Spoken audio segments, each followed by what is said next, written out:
Well, hi everybody. Welcome to Talking with Tech Tony today.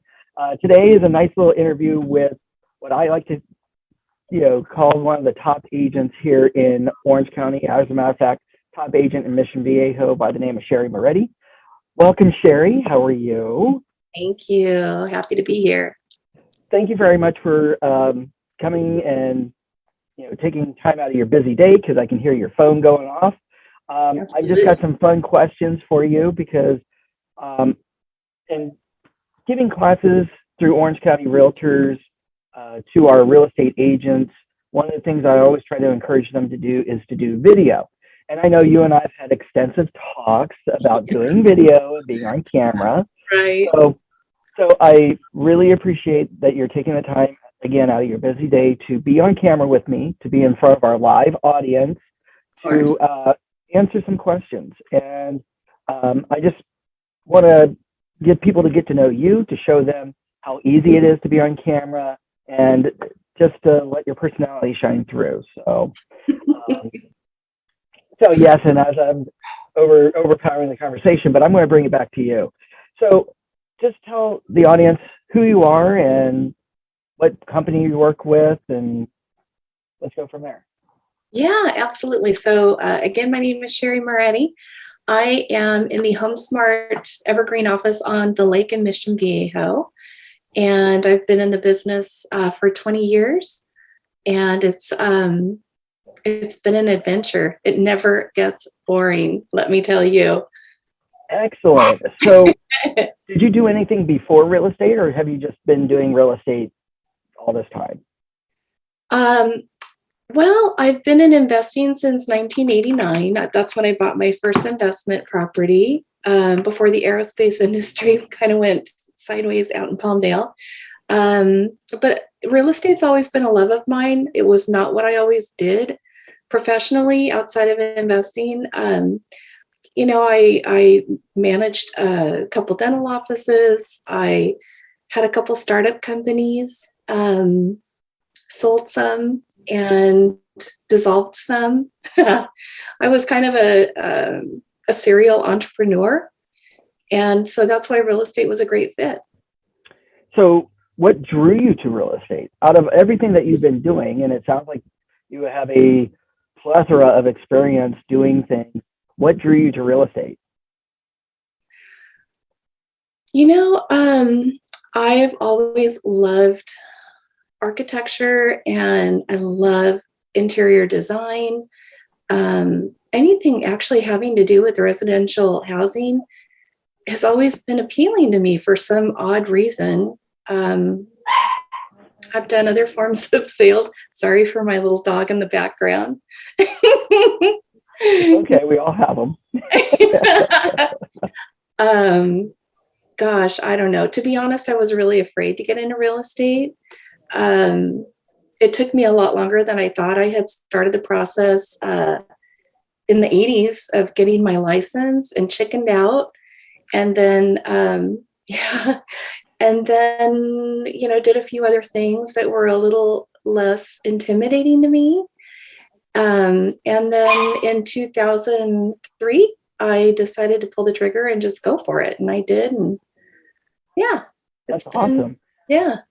So seeing how you got into 2003, which was just before the big recession, how do you compare the market back then compared to today? And maybe some of the things that you see where the market's at. So, there are similarities in terms of the speed of the market. There's obviously a tremendous lack of inventory that's driving the seller's market. There's an incredibly high demand. But we were seeing 30 and 50,000 tops over list price, whereas now we're seeing anywhere from 50,000 to over 300,000 above list prices. Very commonplace. I know. Yeah. Wow, $300,000 over list price? Oh my gosh, yes. No problem. Loan contingencies are being lifted. I'm seeing that more than ever now. Appraisal contingencies, absolutely. Nobody bats an eye at lifting appraisal contingencies. Now that is different than, before, the subprime lending market tanked and everything kind of went sideways back in 6 and 7. Yeah, it's very difficult to predict this market, but there are similarities, but there's some also huge differences. Like, what would be one major difference between, say, the market of 2005 through 7 versus, say, 2020 to 22?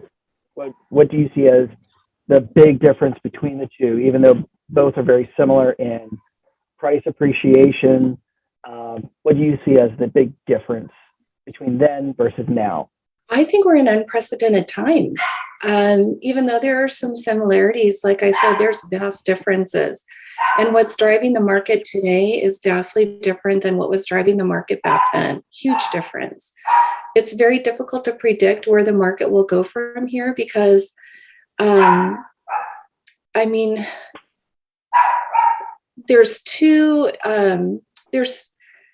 gosh, my dog is driving me crazy right now.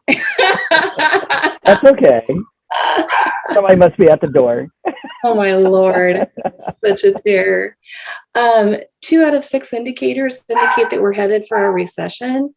With what's happening, in terms of war, the political climate, our anemic market, these are all factors that did not exist back then. What drove the market, I think, was lending. When we crashed previously, it was because the subprime fell out, and it was overnight. It was a very drastic change. One day we were doing well, and the next day we were not getting offers. It was huge. And, people react fearfully with regard to what the media shares. And I think that's happening right now, but not to the degree that it happened back then. Oh, awesome. So today, as a real estate agent, what do you see as kind of like the major hurdles if you were, in the sense of seeing how we have such an anemic market? It seems like there are buyers everywhere, but there's no properties to buy. What do you see as a real estate agent's challenges to either win listings or to even win buyers to try to find them properties? Oh my gosh, that's a great question. Well, okay, to win a buyer, you mean to obtain the business of a buyer? Yeah. Well, first and foremost, we're a relationship-based business. I don't care how technology has transformed the industry and will continue to do so. It's still a belly-to-belly business. We have to get in front of the person. We have to develop a rapport with that person. And we have to share something that would create value in the eyes of a prospective buyer. One of the things that I do, which helps me get a lot of our offers accepted, is we have a tremendous amount of prep work before we even make an offer. So we will have a desktop underwriting approval, which allows us to do the lifting of the loan contingency, which will make us competitive. We make sure that there are seasoned funds so that there are no surprises, and we can present a very glowing positive picture to a prospective seller. And, we have amazing relationships with our fellow colleagues out there because that's really important. This industry is very small, and the relationships that we build over the course of decades can win getting an offer accepted over an agent that maybe doesn't know the other agent or perhaps doesn't communicate. There's a myriad of different reasons why you get an offer accepted. And that's what buyers are looking for. They want, in this competitive market, they're getting burnt out, and I don't blame them. It's very emotional for people right now. And my heart just goes out to them. So it's really, really important that we develop an ironclad presentation to that seller that makes them want our buyer over anybody else. That's awesome. Then what about a seller? I mean, how do you, so you're providing this amazing customer service for the buyer, but then on the seller end, where sellers seem to be blinking and they're getting tons of offers, what makes you stand out, or what makes what makes you stand out amongst the other agents when it comes to this customer service? Do you provide the same type of customer service, or do you go a little bit above and beyond? Can you elaborate? Yeah. A list, I cannot emphasize enough how important the listing presentation is. If you show up and you're not prepared and you don't have something that's very compelling to show them, and I'm talking about video, which I've tried really, really, really hard to embrace. That's been a tough one. They're going to go with someone that shows all the bells and whistles. I don't care how fabulous you are and what you can offer. If they don't know you and they don't have a warm referral of somebody, touting how fabulous you are, you're going to have to go in there, and you're going to have to go in there with a really compelling story and show them why you are the best agent for the job. And there's different ways of doing that. There's technologies out there. They're not inexpensive. You have to pay for them. But in my opinion, very cost effective, because it's the difference between getting a listing and not getting a listing. And then, of course, customer service is the pinnacle of what we provide. And we're very proud of that. And I've trained my agents to put the customer first. Their needs are of utmost importance in all aspects. And we always, always, always over communicate, because people always want to know that you're there, you're watching everything, you care about what's going on, you're reading everything, you're doing a stellar job with marketing. And there's so many amazing services out there that you can purchase to provide an edge for your client, a technological edge. And you need that, because the business, technology, love it or hate it, it's here to stay. And it can be used as a very stealthy tool to really get the listing out there and get as many eyes on it as possible. And of course, the more visibility, the more offers, and the higher the pricing. And the end result is the price that you get for somebody, that's going to be told out there to their friends, and their friends are going to refer you business. So you have a greater propensity of strengthening your sales volume. Get out there and dazzle them. All right. So now I've heard you say a couple of times, we. So does this mean that you're a brokerage, or do you have a team? How do you, what's the we? So it is myself. I have agents that work for me, and then I have some phenomenal people that support our team in terms of an amazing escrow company. We have the most amazing escrow agent, and she has a team under her, and they really, really pride themselves on providing a concierge service. It's all about the concierge service. And I love that, because people get spoiled, and I love that. I don't know. They're happy when that happens, and that makes me happy. It makes it really satisfying. And then, of course, yeah. And then we have preferred lenders. Mm-hmm. I have 2 different photographers. We just have you have your whole team of. You've got a troop. Yeah, there you go. You have your whole team of services and things like that you provide. Yeah. Excellent. So where do you specifically market at? And I'm assuming that you, as a real estate agent, do market. Something that I've noticed over the years, in recent days especially, agents will talk about marketing, but then when you ask them, are they marketing, they're saying that they're not really marketing, or they come up with an excuse of not. So my big question to you is, do you market? Oh my gosh, yeah. Oh my gosh, I spend an ungodly amount in marketing.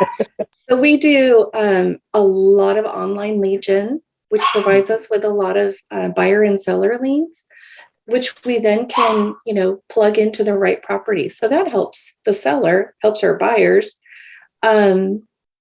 We do, I've done a lot of geographical farming, but I'm not currently doing that. I really try to analyze the best rate of return on any money that is spent to promote our business, and that's all online. Online lead gen is where it's at. Awesome. So Yeah. do you do any of the traditional marketing, like door knocking, Oh my gosh, mailers, yes. postcards, flyers, or even open houses? We do everything except for mailers. I've done a lot of mailers in the past. I've spent tens of thousands of dollars doing mailers. They don't work because it is a relationship business and you have to get face to face with them.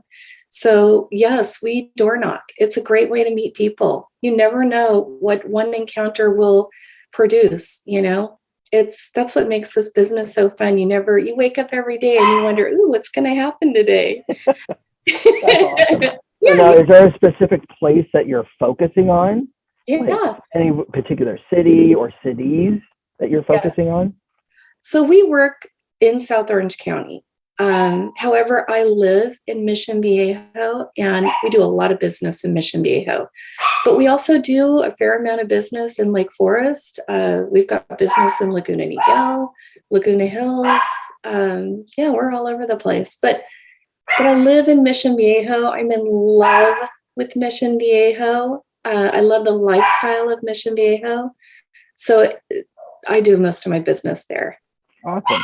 So then, now that you've mentioned Mission Viejo, which will lead into my next question. So what is it about Mission Viejo that you love and appreciate so much about this area that you convey over to a potential client that may want to purchase here? Honestly, I am crazy about Mission Viejo. Every day, in fact, today, I was driving to a listing this morning in Mission Viejo. I'm driving down Marguerite Parkway, and I am so captivated by the beauty of Mission Viejo. The trees, we have so many beautiful trees. The city is just, gosh, when the city was built, it was extremely planned. It was planned for a very active community. So they have recreational centers. We've got tennis courts. We have this amazing lake. You can rent pontoon boats. There's sailing, there's paddleboarding. Oh my gosh, fishing contests. There's free concerts in the park during the summertime. There's fireworks. Honestly, you don't need to leave Mission Viejo. If you live here, we have great restaurants. We have great shops. The lake is so gorgeous. I don't know. I could go on and on. I love it here. There's Oso Creek Trail. I just love it here. And the people are so wonderful. I can hear that. Yeah, they're really down to earth. They're really good people. All right. So you kind of touched on the market earlier. So what do you see happening in the market right now? Whew. Like, what are the things that are happening? Maybe what are some of the pitfalls that people need to be mindful of? What's your opinion about the market? Yeah, that's a great question. I'll tell you what I see. I'm not getting near the amount of offers that I was getting. I'm seeing an influx of inventory coming out onto the market that's going to affect the seller pricing. Sadly, I don't think they're going to be getting the huge leaps over the list price. The sheer number of offers has drastically decreased. Mm-hmm. Not to say we're not still getting amazing offers. It takes one, but it's shifting. I would have to say it's shifting. And, we're in, like I said, we're in unprecedented times that are very difficult to predict right now. I think if people are thinking of selling, they need to do it yesterday. Mm-hmm. And it sounds like that little guy, by the way, in the background is getting louder and louder. Man, if I didn't love him so much. Do you need to let him in or anything? Or sure, why not? Hold on. There you go. And while Shari is getting that little puppy dog, let's see if there's any questions. No, I don't see any live questions just yet. But feel free, if you guys are tuning in to our Facebook Live, feel free to ask questions. I'll be more than happy to ask Shari any of those questions and read them back to you guys. Here's the maniac right here. There he is. Oh my goodness, he's such a little adorable guy. And now he's being good.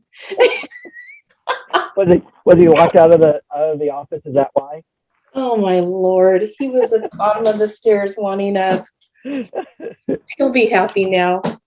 All right. So you see the shift in the market, but it's not going to be over drastic shift. So then that comes down to pricing.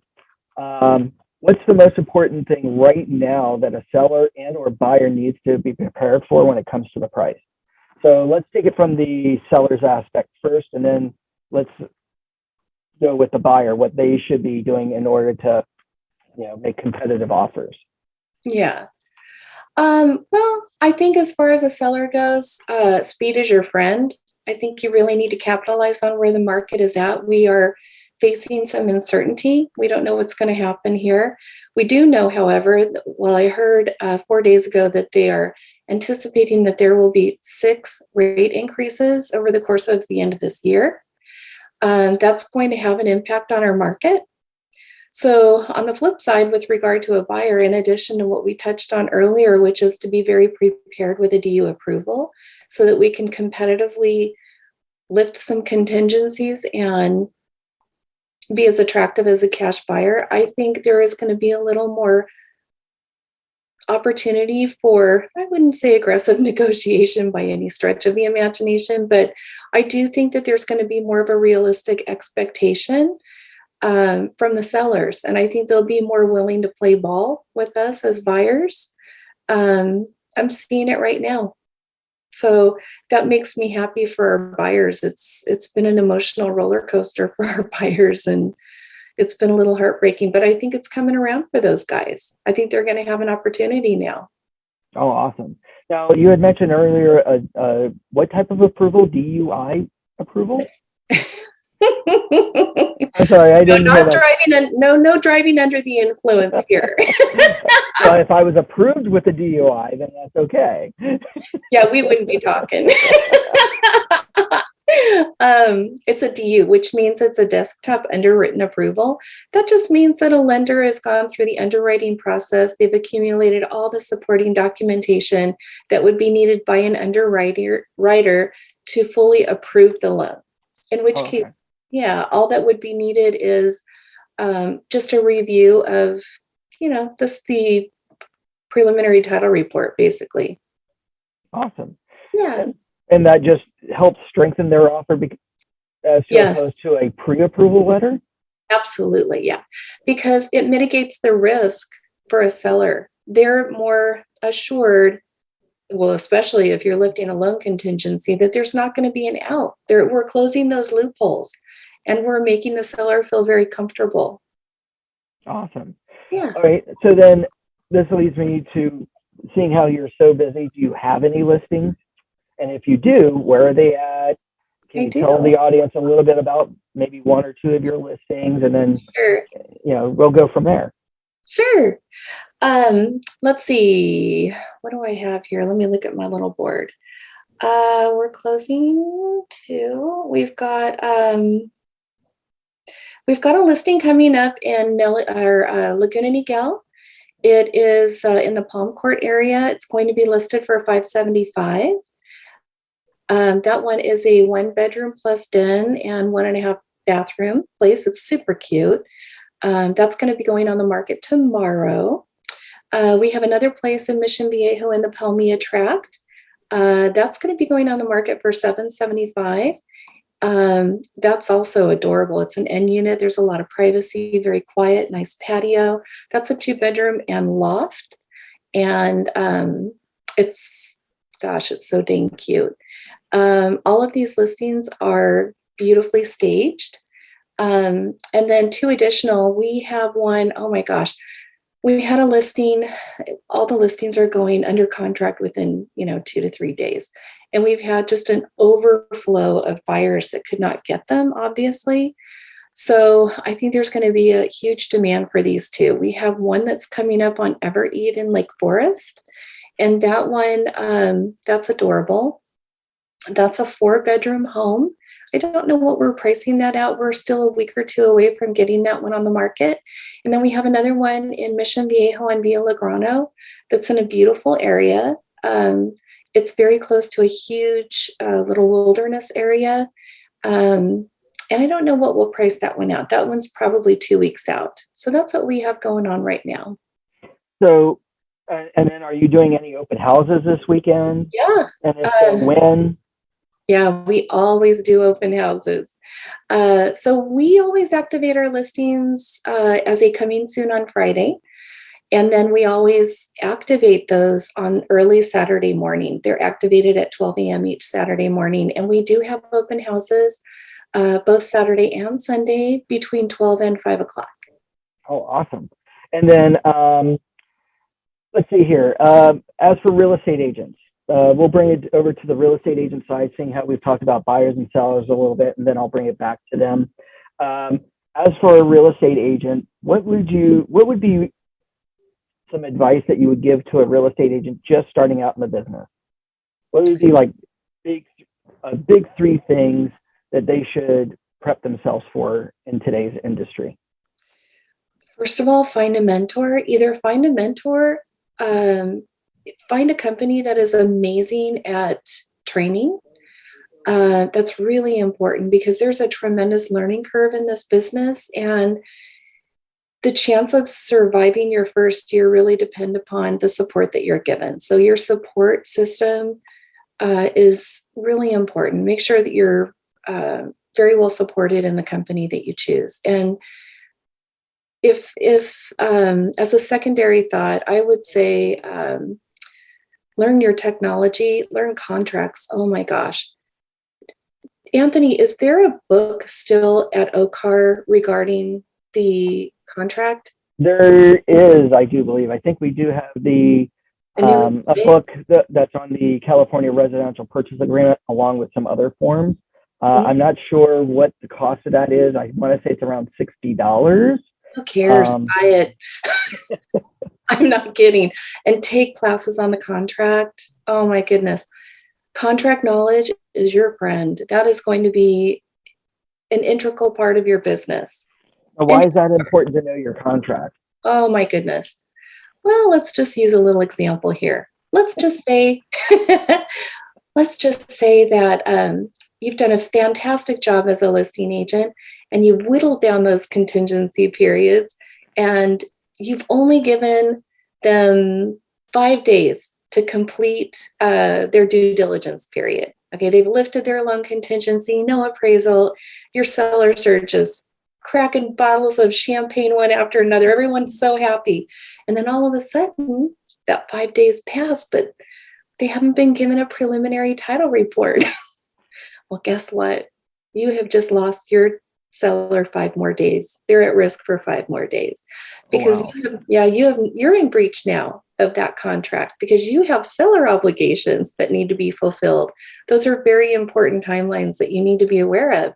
And if you have a savvy, seasoned, and staunch real estate agent on the other side, they're going to call you on the carpet and say, hey, sorry, we're not going to release our contingencies on this preliminary title report because we don't have it. And the contract says we get 5 additional days to review that. So that's not good. You're going to look bad. You're going to look bad. During that period, they can still back out of the deal because of those 5 days? Yes, and they can take every penny with them. Oh, wow. Not a darn thing you can do. So knowing those timelines, the way the contract has been rewritten is beautiful because things are very crystal clear. You don't really have to dig into every single page of the contract when looking for timelines. They're very well displayed in those 2 pages where you see timelines and financial disbursements and things of that nature. But get yourself that $60 book at OCAR and invest time every day with reading that and really becoming very comfortable and familiarized with that contract, all contracts. How many disclosures do we have? I think we have like 40, don't we? I think there's over 48 mandatory disclosures. 40, yeah.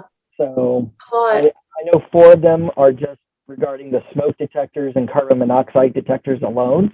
So they all kind of say the same thing, just a little bit different here and there. But there's 48. Yeah, and Gov Hutchinson has some great classes. I think he's terrific. I would strongly encourage any class that he gives. I would take it. Yeah, educate yourself constantly. It's really, really important. Well, thank you. All right, so let's bring it back to your clients. So if you're out there marketing, what are the three important things that a buyer needs to look for in a purchase? Or the purchase on property? Now, are you referring to when they're walking through a home and viewing that property and what they would look for, telltale signs that might be? Okay. Well, I would say number one would be foundation. If you are looking at properties in Laguna Niguel, there's some little areas there that are inherently, a little, I wouldn't say questionable, but there's some areas that you want to be careful with in terms of, you want to make sure that everything is shored up. There's no telltale signs like cracks in the walls. And of course, if there is anything, your agent's going to recommend that you seek the advice of a geo inspector should you have an offer accepted. That's very, very important, because that could be a tremendous expense in the future. And that's for most people, 99% of the people out there, their property is their number one asset. That's a lot of money.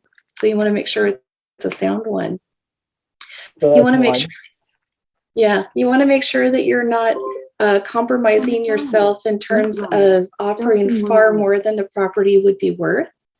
Of course, it's always nice to buy the property that is, I apologize, Guy. There's sounds like Alexa's there lecturing you. I know Alexa helps me a lot. I've got an appointment coming up here. Location. It has been, and always will be the most important part of, picking a property. You want to, and if you can't get the ideal location, then just make sure that your offer is well within the comps of the area.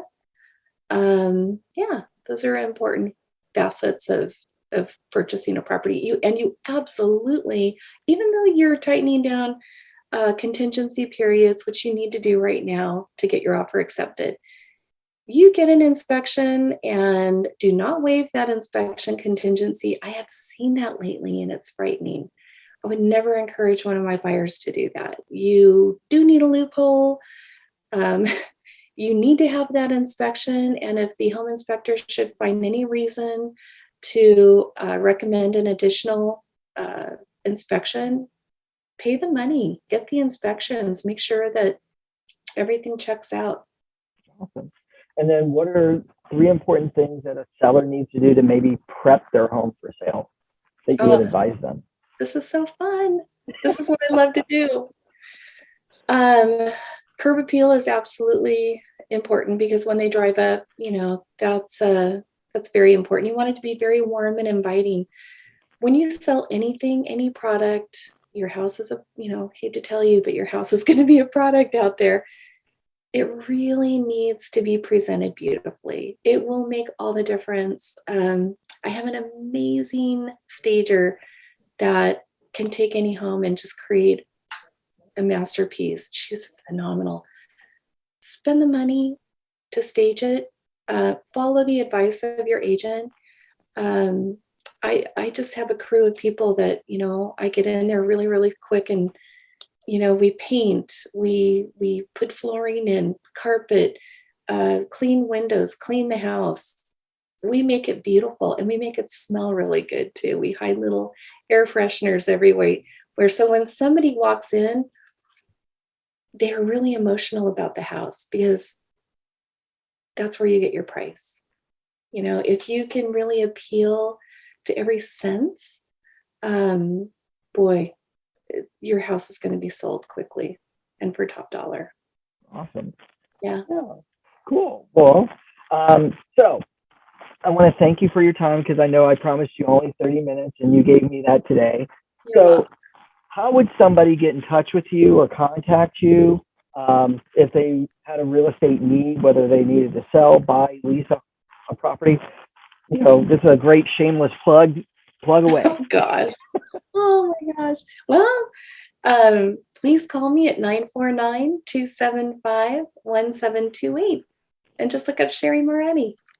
And spell that, just because I know I just saw the subtitles there spell it Morani, Morani. So Oh how do you God. spell your last name? Oh, I hate plugging. Oh, I just want to help. It's Moretti. Excellent. Moretti. And then do you also have an email address as well? I do. It's Shari, Shari, at the Moretti Group. And that's .com. Excellent. So we Yeah. got your phone number, we got your email address, and people can reach out to you for any questions, real estate needs, things like that. Oh, yeah. Awesome. Well, I want to thank you again so much for your time. Thank you Oh. very much for being my very first interview today. I hope to make this a My regular pleasure. thing. And thank you very much for sharing your experiences, what you like about tech, what you see in the business going on. And Yeah. I wish you all the best, and I will talk to you a little bit. Thank you. And thank you very much, audience. I hope you guys enjoyed today. Please check out Shari Moretti on her Facebook business page at the Moretti Group. If you go to facebook.com, look up either Shari Moretti, Shari Moretti, or look for the Moretti Group, and her business page will come up, and you can look at everything that she's doing. And then, Shari, do you also have a YouTube channel? I do. Excellent. And do you know the name of your channel? I think it's the Moretti Group. Excellent. So the Moretti Group on YouTube to look for videos. And this, I will also share this video with you so you can upload it to your Facebook business page as well. Thank you. Other than that, everybody, I want to thank everybody. Oh, real quickly, I wanted to see if there was any questions. No, there are no other questions, but thank you guys so very much for attending today. And thank you again, Shari, for your time and your effort. Oh, thank you so much. All right. Congratulations. Bye now. Bye.